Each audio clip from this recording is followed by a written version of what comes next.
Aku lahir dengan nama Suharyo di Kroya, Cilacap pada kisaran tahun 1923. Dalam sunyi malam-malam Cilacap itu, aku tumbuh di antara kitab, santri, dan panggilan jiwa yang menuntut keadilan. Dalam tubuh gerakan itu, kutemukan solidaritas, keberanian, dan rasa pengabdian. Kala revolusi berkecamuk, aku pindah medan ke Tegal hingga Brebes, bergabung sebagai pimpinan pasukan Hizbullah di wilayah-wilayah selatan pulau ini.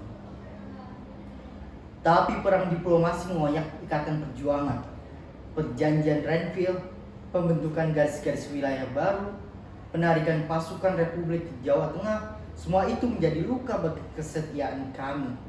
Bagi banyak pejuang, putusan itu adalah kompromi yang tidak bisa ditolerir.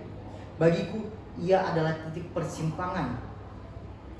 Aku menyadari bahwa pemerintah baru, entah dengan keterbatasan atau karena luka masa lalu, kerap mengabaikan sumbangsih pejuang ulama di daerah.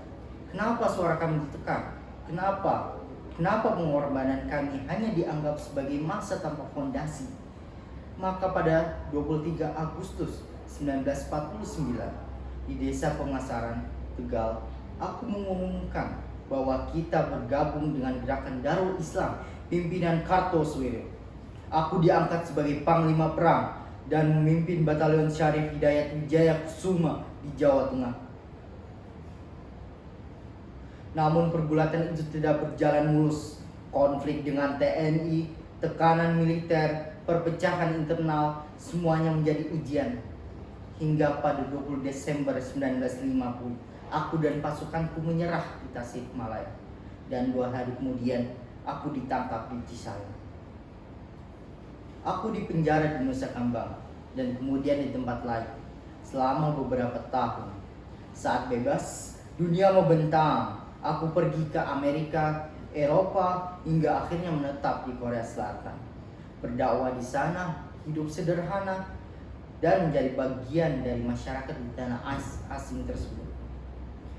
Kini, ketika aku memandang kembali jejak langkahku dari santri di Cilacap ke medan perlawanan, ke penjara, hingga akhirnya hidup di negeri orang, aku bertanya, apakah semua derita ini sia-sia?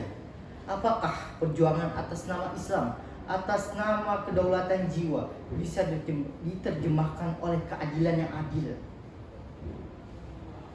Saudara-saudaraku, bila kau mengenalku hanya sebagai pemberontak, dengarkanlah dahulu latar batinku. Inilah panggilan yang tak bisa kubungkam. Inilah pergulatan seorang ulama sekaligus pejuang yang mencoba menyelaraskan iman dan kekuasaan. Aku, Amir Fatah, aku pernah berjalan di jalan yang rumit, dipenuhi darah dan harapan. Jika sejarah mencatatku sebagai pemberontak, biarlah ia turut mencatat bahwa aku melangkah bukan karena kebencian, melainkan karena keyakinan akan Islam dan keadilan.